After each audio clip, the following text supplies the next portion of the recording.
Hello everyone, this is Dr. Ranjana and today we are learning something about statistic, in which we have already covered introduction to statistic and processing of data in our previous videos. In processing of data we have learned editing of data, coding of data, classification of data and types of classification. ये सारे topic आप हमारे video में देख सकते हैं जो हमने पहले डाले हैं. Now today we will cover tabulation of data, objectives of tabulation, parts of table, advantages of table and some illustration for tabulation. Right. So we will discuss first tabulation of data. What is tabulation of data and what are the need? One of the simplest and most revealing devices for summarizing data and presenting them in meaningful fashion is the statistical table. Statistical data को summarise करने के लिए, उसको एक presentable form में बनाने के लिए हमें टेबुलेशन की ज़रूरत होती है. Whenever we have a raw data, अगर हमारे पास रॉ डेटा है तो हमें क्या करना होगा, उसे पहले समराइज करना होगा. यानी हमने एडिटिंग, कोडिंग, ये सब क्लासिफिकेशन करके हमने जो डेटा तैयार किया है उसको अब हमें टेबुलेशन यानी टेबल फॉर्म में उसे प्रेजेंट करना होगा. So what is a table? A table is a systematic arrangement of statistical data in columns and rows. Table क्या है? एक सिस्टमैटिक अरेंजमेंट है अपने स्टैटिस्टिकल डेटा को कॉलम्स और रो में करने के लिए. Rows are the horizontal arrangement, where as the columns are the vertical one. Next, tabulation is the final stage in collection and compilation of the data and form the gateway to further statistical analysis and interpretation. जब हम tabulation करते हैं तो हम क्या करते हैं, tabulation जो है वो collection और compilation उसके लिए फाइनल स्टेज है. यानी अगर आपको एनालिसिस करनी है, उसके बाद इंटरप्रिटेशन करना है, तो उससे पहले आपको टेबुलेशन करना पड़ेगा. तो tabulation is a final stage in which the collection and compilation of the data complete and form the gateway to further statistical analysis and interpretation. Now we have some objectives of tabulation. What are the objective of tabulation? Tabulation के क्या objectives हैं ये आपको बताते हैं. To classify the object of investigation. First is to classify the object of investigation. आपको ये idea लग जाता है कि जब आप टेबुलेशन करते हैं कि जो आपके मेन ऑब्जेक्टिव हैं, क्योंकि आप उसी के हिसाब से अपने वेरिएबल्स को चूज करते हैं और उसी के हिसाब से टेबल्स बनाते हैं. तो इसमें आपको हेल्प होती है to classify the object of investigation. दूसरा, जो कॉम्प्लेक्स डेटा है आप उसको सिंप्लीफाई कर सकते हैं. To simplify the complex data, आप डेटा को सिंप्लीफाई कर सकते हैं. टू डिपिक्ट ट्रेंड, आप टेबल देखकर ही, आप उस डेटा को देखकर टेबुलेटेड फॉर्म में आप ट्रेंड की जानकारी ले सकते हैं कि वो अपवर्ड डायरेक्शन में है या डाउनवर्ड फॉल हो रहा है, कैसे किस तरीके से उसमें चेंजेस आ रहे हैं. To economise space. एक तो अगर आपके पास रॉ डेटा है और अगर आपने टेबल फॉर्म नहीं किया है, आपने कैटेगराइज नहीं किया वेरिएबल्स को, तो आपको बहुत ज़्यादा स्पेस की ज़रूरत होती है रॉ डेटा को प्रेजेंट करने के लिए. तो जो टेबुलेशन है वो आपकी स्पेस को भी इकोनॉमाइज कर देता है. To clarify the characteristic of data. जब आप क्लासिफिकेशन करते हैं और उसके बाद फिर उनको टैबुलेट करते हैं डेटा को, जो स्टैटिस्टिकल डेटा है उसको, तो आप अपने खुद में ही उसमें देखेंगे, आप एक क्लैरिटी नजर आती है. आपको दिखता है कि मेल एंड फीमेल कितने हैं, ये आपको पता चलेगा. अगर मेल और फीमेल को भी अगर आपने कैटेगराइज किया है तो वो भी, उनकी भी परसेंटेज या वैल्यूज उसमें आपको साफ नजर आती है. तो इस तरीके से आप जो टेबुलेशन है उससे अपने डेटा के जो कैरेक्टरिस्टिक्स हैं उनको भी इजीली क्लैरिफाई कर सकते हैं. Next is to facilitate comparison. आप कई वेरिएबल्स को एक साथ कंपेयर भी कर सकते हैं, एक ही टेबल में आप उसको कंपैरिजन दिखा सकते हैं. To facilitate statistical processing. Statistical processing like आप कोई भी एनालिसिस करना चाहते हैं, तो जैसे अगर आप एवरेज निकालना है, आपको स्टैंडर्ड डेविएशन निकालना है या कोई भी मेजर आपको अगर निकालना है, तो उसमें भी आपको टेबुलेशन की जरूरत पड़ती है. बिना टेबुलेशन के आप स्टैटिस्टिकल प्रोसेस को नहीं कर सकते. टू हेल्प रेफरेंस में भी आपको मदद करता है. तो these are some objectives of the tabulation. Next is parts of the table. Parts क्या होते हैं टेबल की? टेबल के भी पार्ट्स होते हैं, जैसे कि टेबल का नंबर क्या है, टाइटल क्या आप रख रहे हैं टेबल का, कैप्शन क्या है, स्टब क्या है, बॉडी ऑफ द टेबल क्या है, हेड नोट क्या है, फुट नोट क्या है. तो these are the parts of the table. यहाँ हमने एक छोटा सा फॉर्मेट टेबल का बनाया हुआ है. जैसे ये हमने देखिए टेबल बनाई है, इसमें आप देख रहे हैं सबसे ऊपर हमने यहाँ लिखा है ये टेबल नंबर. तो जो टेबल नंबर है वो सबसे ऊपर लिखा जाएगा। उसके बाद टाइटल, ठीक है। उसके बाद ये एक हमने बॉक्स बनाया है, जिस बॉक्स में आप देख रहे हैं स्टब हेडिंग, इधर कैप्शन। ये जो कैप्शन है ये कॉलम हेडिंग्स को रिप्रेजेंट करता है, और जो स्टब हेडिंग है वो रो हेडिंग्स को रिप्रेजेंट करती है। तो यहाँ पे आप सब कॉलम हेडिंग्स डाल सकते हैं और यहाँ पे स्टब एंट्रीज आपकी आ जाती है। हेड नोट आप यहाँ पे जो अपर राइट कॉर्नर है वहाँ पे लिखते हैं, और जो फुट नोट है वो लोअर लेफ्ट कॉर्नर पर आप लिख सकते हैं। तो this is the format of the table. अभी हम इनके सारे पार्ट्स को एक एक करके एक्सप्लेन करेंगे। फर्स्ट हमने पढ़ा था टेबल नंबर। टेबल नंबर क्या है?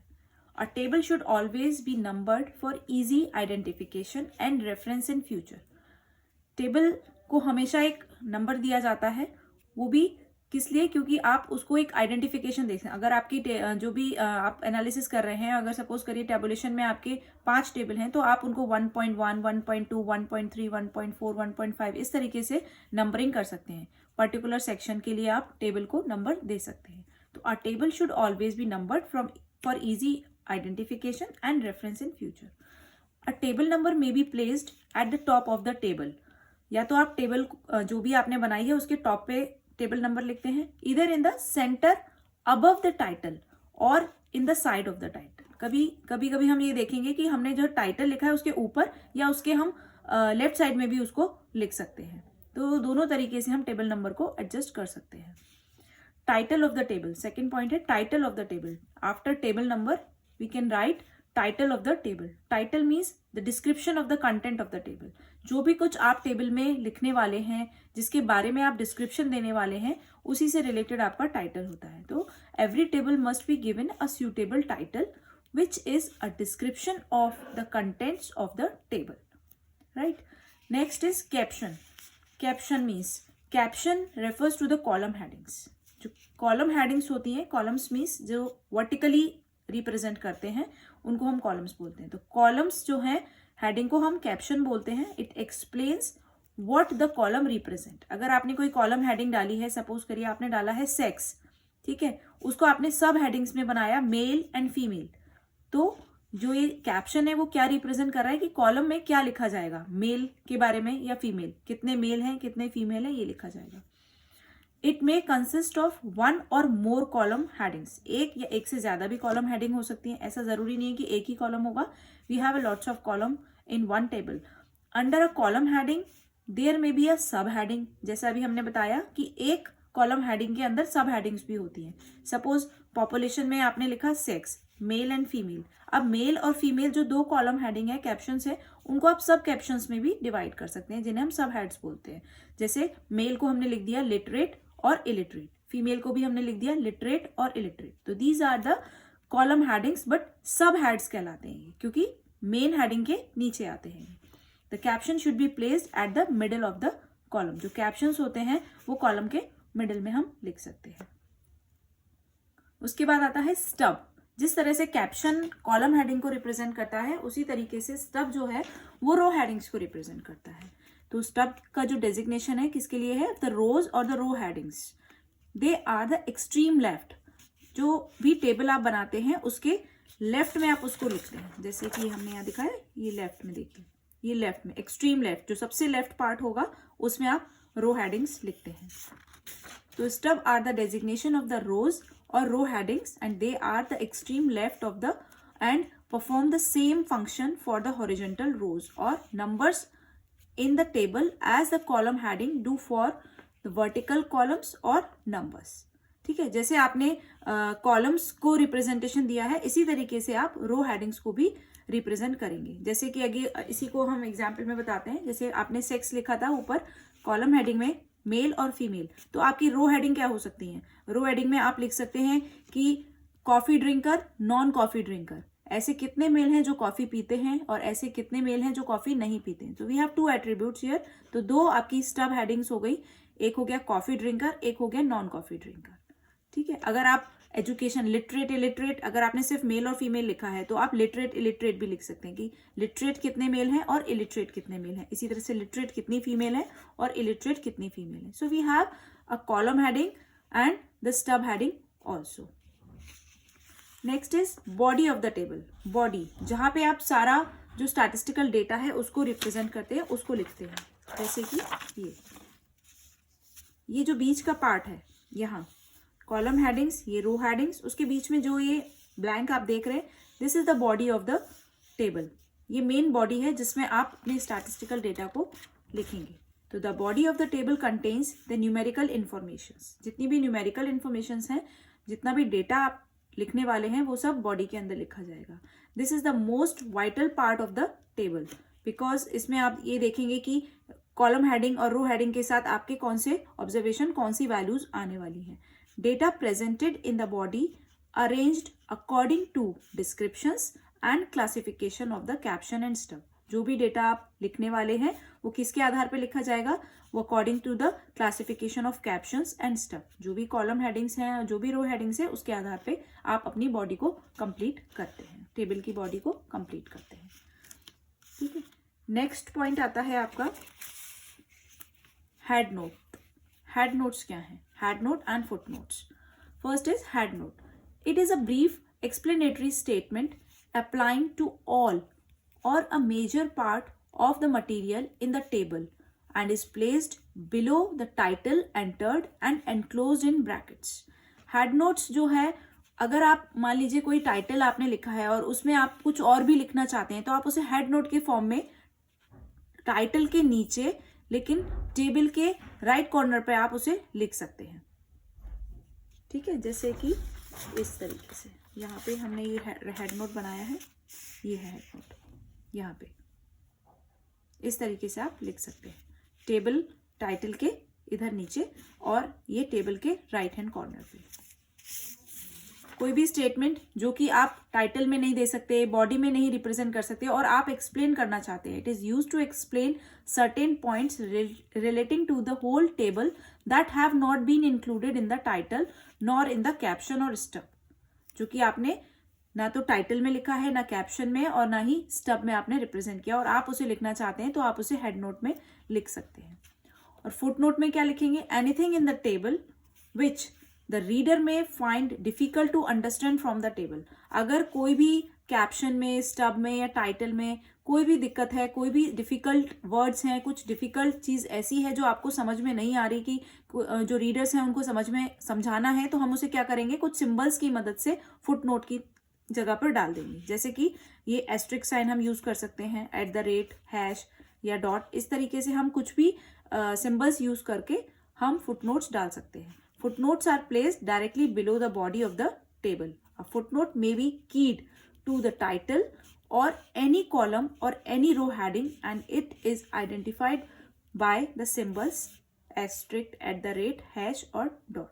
जैसे अगर आपको सपोज कीजिए आपने अपनी टेबल में काई स्क्वायर टेस्ट हमने लगाया है और काई स्क्वायर की कोई वैल्यू निकाली है, उसे सिग्निफिकेंट या नॉन सिग्निफिकेंट हमें देखना है, कितने लेवल पर देखना है, तो उसे अगर हम रिप्रेजेंट करना चाहते हैं तो हम एस्टेरिस्क साइन के साथ लिख सकते हैं.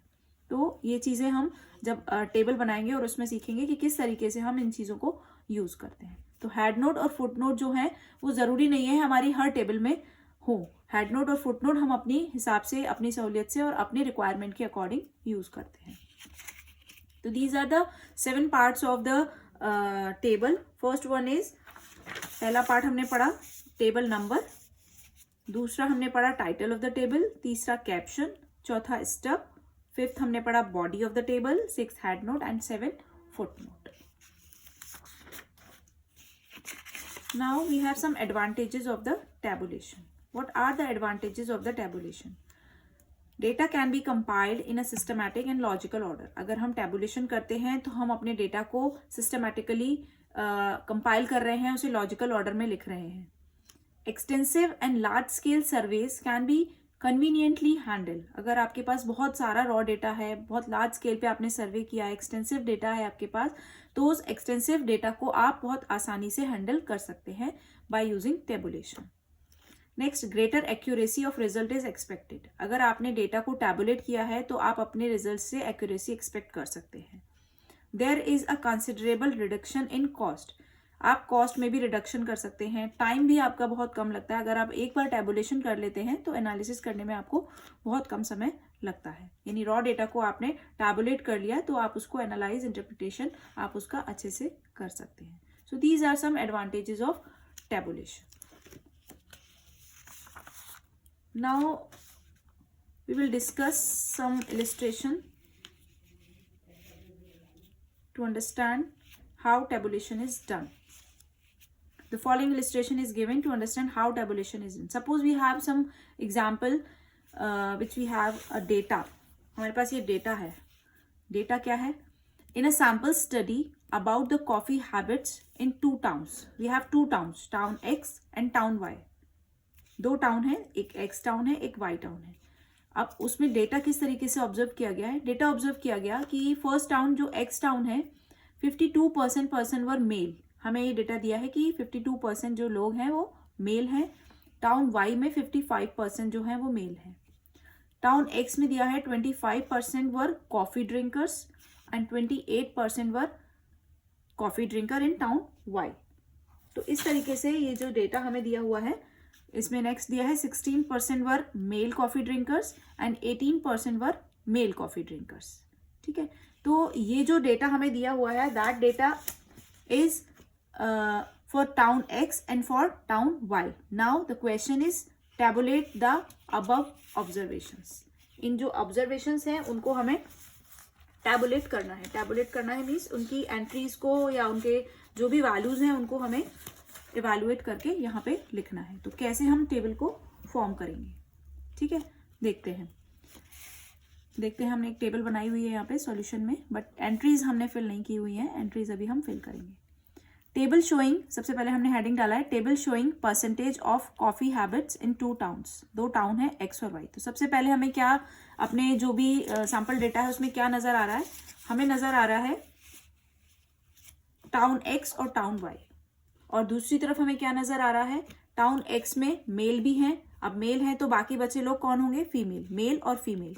ठीक है, अब एक एट्रीब्यूट ये है कि वो कॉफी पीते हैं, तो दूसरा एट्रीब्यूट क्या होगा? This is the presence of coffee, कि भाई कॉफी पीने वाले लोग. और दूसरा क्या हो गया? नॉन कॉफी ड्रिंकर, यानी जो लोग कॉफी नहीं पीते हैं. तो we have 2 attributes, coffee drinkers and non coffee drinkers. और 2 टाउन है, एक एक्स टाउन है और एक वाई टाउन है. अब दोनों टाउन में मेल है, फीमेल है, और मेल है, फीमेल है टाउन वाई में भी. ठीक है, तो ये जो टेबल हमने बनाई है वो किस तरह से बनाई है देखिए. पहले टाउन एक्स टाउन वाई, उसमें मेल और female, and this is the total, male and female, and this is the total. And we have 2 attribute for both the towns, coffee drinkers and non coffee drinkers. वो X town के लिए भी है और Y town के लिए भी है. तो अब हम डेटा को फिल करेंगे. ठीक है, तो फर्स्ट हमारा क्या वैल्यू दी हुई है? 52% person were male in town X. तो टाउन एक्स में हमने, ये टाउन एक्स है, ये आपके मेल हो गए, ये हो गए 52%. ठीक है, 52% वर मेल. नेक्स्ट, पहले हम जो भी एंट्रीज हमको दी हैं उनको आसानी से फिल कर लेते हैं. नेक्स्ट इज 20, अभी टाउन एक्स को फिल कर रहे हैं. 25% वर कॉफी ड्रिंकर्स. 25% जो थे वो कॉफी ड्रिंकर्स थे. अब आप देखिए कॉफी ड्रिंकर्स कहाँ लिखा है? ये लिखा है कॉफी ड्रिंकर्स. तो टोटल कॉफी ड्रिंकर्स कितने हैं? 25%. तो टोटल में आप क्या लिखेंगे? 25. अभी हम परसेंट साइन नहीं लगा रहे हैं because all the data is given in percentage. Next, 16% were male coffee drinkers. Male coffee drinker, male भी हैं और कॉफी ड्रिंकर्स भी हैं, कॉफी ड्रिंकर्स भी हैं और मेल भी हैं. तो ये जो वैल्यू है वो कहाँ आएगी? इस जगह पे 16. क्लियर है? टाउन एक्स में 16% were male coffee drinker, male coffee drinker. So this is 16%. Same हम टाउन वाई के लिए अप्लाई करते हैं. 55% वर मेल, तो ये हो गए 55, टोटल 55% मेल हो गए. 28% were coffee drinker. Coffee drinker ये है, तो टोटल कॉफी ड्रिंकर कितने हैं? 28. ये आ गया 28, right. 18% were male coffee drinkers. Coffee drinker and male for town Y is 18%. ये एंट्रीज हमने फिल कर ली. ये जो गिवन एंट्रीज थी, अब इनकी हेल्प से जो आपकी रिमेनिंग एंट्रीज हैं, जो रेस्ट एंट्रीज हैं, आप उनको फिल करेंगे. तो कैसे फिल करते हैं अब देखते हैं. अब आपको जो डेटा दिया है वो परसेंटेज में दिया है. तो परसेंटेज का मतलब होता है 100, यानी जो टोटल आएगा आपका वो 100 होगा. पहले हम इसको ही फिल कर लेते हैं 100, और ये जो टोटल होगा वो भी होगा 100। सबसे आसान तरीका है ये। अगर टोटल आपको दिया हुआ होता, अगर परसेंटेज में वैल्यू नहीं होती, तो ये टोटल आपको पता होता कि कितने में से कितने लोग मेल हैं, कितने फीमेल हैं, ये आपको पता होता। तो अभी हमें परसेंटेज में डेटा दिया है, तो हम इसे 100 अज्यूम करेंगे। तो टोटल जो मतलब पर्सन है वो 100 है, इधर भी और इधर भी। अब हम अपने डेटा को इस जो ये वैल्यूज दे रखी है इनसे फिल करेंगे। अब आप देखिए 100 टोटल है, 100 में से 52 मेल है। अगर 100 में से 52 मेल हैं तो कितने आपके फीमेल हुए? 48%। 48%। 52 प्लस 48 इज 100। तो आपने क्या किया? 100 माइनस 52, तो आ गया आपका 48। क्योंकि 100 टोटल है, उसमें से आपने 52 सब्ट्रैक्ट किया मेल को, तो फीमेल आ गए। ये वैल्यू आपकी फिल हो गई। अब आपकी ये सारी वैल्यूज बची हैं। तो जहां 2 वैल्यूज आपको दे रखी हैं, आप तीसरी वैल्यू अपने आप निकाल सकते हैं। जैसे यहाँ पे कॉफी ड्रिंकर्स दे रखे हैं, नॉन कॉफी ड्रिंकर्स हमें नहीं पता, लेकिन हमें टोटल पता है 100। तो 100 माइनस 25, so it comes out to be 75। 75% जो लोग हैं वो नॉन कॉफी ड्रिंकर हैं। 25% कॉफी पीते हैं और 75% नहीं पीते हैं। ठीक है, अब देखिए, अब 2 वैल्यू यहाँ पे मिल गई हमें, एक 16 है और एक 25 है। क्लियर है सबको? 25 और 16। 25 टोटल कॉफी ड्रिंकर हैं, जिसमें से 16 मेल हैं। तो कितने फीमेल बचे? 9 फीमेल जो कि कॉफी पीती हैं आउट ऑफ 25। क्लियर? अब देखिए, अब हमें 2 वैल्यूज यहां मिल गई, ये 2 वैल्यूज आ गई। ठीक है, 9 और 48। अब 48 क्या है? टोटल नंबर ऑफ फीमेल्स, जिसमें से 9 जो है वो कॉफी ड्रिंकर्स हैं। 9 जो है वो कॉफी ड्रिंकर हैं। तो कितने हमारे नॉन कॉफी ड्रिंकर्स बचे? ये आपके हो गए 39। 39 जो है वो फीमेल नॉन कॉफी ड्रिंकर है। अब हमारे पास ये 2 एंट्रीज आ गई। अब इसकी हेल्प से हम टोटल नंबर ऑफ मेल्स, ये जो मेल नॉन कॉफी ड्रिंकर्स हम निकाल सकते हैं, या फिर हम इसकी हेल्प से भी निकाल सकते हैं। ये भी अब हमारे पास अवेलेबल है। 52 और 16, तो हम ये निकाल सकते हैं कि 52 टोटल मेल है, और उसमें से अगर आपके 16 मेल दी है तो आपकी 16 मेल जो है वो कॉफी ड्रिंकर्स हैं, तो कितने जो मेल हैं वो नॉन कॉफी ड्रिंकर्स होंगे? सिर्फ मेल, फीमेल की बात नहीं कर रहे, यहाँ मेल की बात कर रहे हैं। ये पूरा मेल का कॉलम है। तो कितने बचे आपके पास? 36। 52 minus 16 is equal to 36। So ये टेबल हमने कंप्लीट कर ली। Male, female, number of male, number of female. अब आप चाहें तो क्रॉस चेक कर सकते हैं ये आपके जो टोटल हैं वो इक्वल आ रहे हैं या नहीं आ रहे हैं। ठीक है, तो इस तरीके से हमने टाउन एक्स कंप्लीट किया। सेम प्रोसीजर होगा टाउन वाई के लिए। टाउन वाई के लिए भी हम करते हैं। देखिए 100 टोटल है, 55 मेल हैं। तो अब आप बताइए कितने फीमेल हुए? फीमेल हुए 45। 100 माइनस 55। क्लियर? अब आप देखिए टोटल 100 दिया है आपको, जिसमें से आपके 28 हैं कॉफी ड्रिंकर्स। ये कॉफी ड्रिंकर्स हैं, ये कॉफी ड्रिंकर सबके लिए कॉमन है। तो कॉफी ड्रिंकर हैं 28, टोटल 100 लोग हैं, तो 100 माइनस 28। ठीक है, तो आपका कितना बचा? ये आपका बचा 72। एक सेकेंड। ठीक है, 72। 28, 100 माइनस 28, 72। नेक्स्ट, अब हमारे पास एक तो ये वैल्यू हम फिल कर सकते हैं, because we have 55 total number of males and 18 are coffee drinkers. तो नॉन कॉफी ड्रिंकर्स हम पता कर सकते हैं। दूसरा हम क्या पता कर सकते हैं? अगर हमारे पास टोटल 28 मेल हैं, मतलब टोटल में इतने कॉफी ड्रिंकर्स हैं और 18 मेल हैं, तो फीमेल कितने हुए? 10। ये बहुत आसान हो गया। 28 माइनस 18, 10। 45 माइनस 10, ये हो गया 45 आर द टोटल फीमेल्स, जिसमें से 10 कॉफी ड्रिंकर्स हैं। तो नॉन कॉफी ड्रिंकर्स कितनी हो गई आपके पास? 35।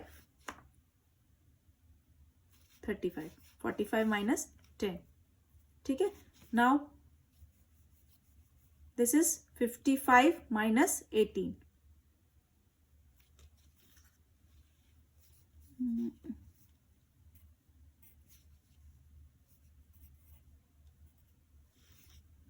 37, 55 माइनस 18।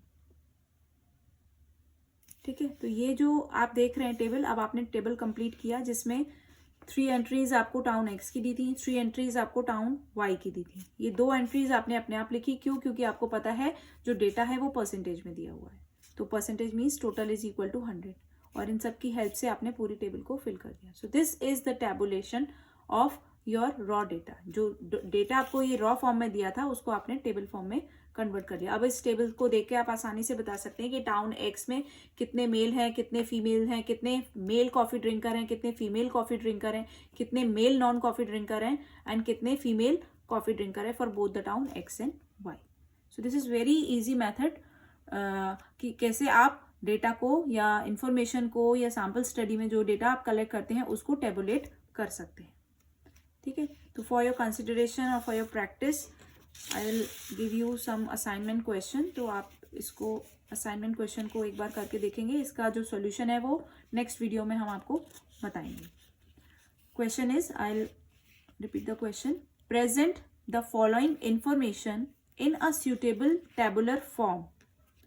डेटा क्या है? इन 2007 out of a total 2000 workers in a factory 1550 1550 were members of a trade union.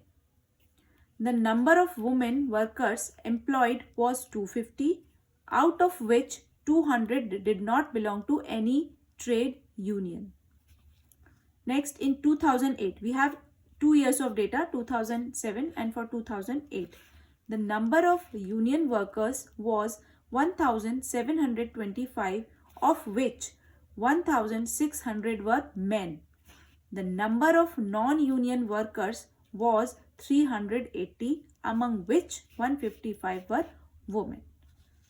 तो इस क्वेश्चन को आपको सेम प्रोसीजर से टेबुलेशन या उसको टेबुलेट करना है। इसमें आपको बता दें ईयर आपको 2 दे रखे हैं, 2007 एंड 2008। मेल भी हैं, फीमेल भी हैं। कुछ लोग ऐसे हैं जो ट्रेड यूनियन को बिलोंग करते हैं और कुछ ऐसे हैं जो ट्रेड यूनियन को बिलोंग नहीं करते हैं। सो सेम क्वेश्चन है बट उसकी जो कैप्शन और स्टब हेडिंग है वो चेंज है। तो इसी तरीके से आपको, जैसे अभी हमने प्रीवियस क्वेश्चन को पढ़ा इलिस्ट्रेशन को, उसी तरीके से आपको इस असाइनमेंट को कंप्लीट करना है। इस असाइनमेंट को आप कंप्लीट करेंगे और उसका सॉल्यूशन हम नेक्स्ट वीडियो में देखेंगे। ऑलराइट, तो आज के लिए ही इतना हम करते हैं। इसको आप अच्छे से रिवाइज करिए, समझिए। अगर कोई भी आपको प्रॉब्लम है देन कमेंट मी, और हमारा वीडियो जो भी हम अभी तक पढ़ रहे हैं उसको आप हमारे चैनल पर देख सकते हैं। Thank you.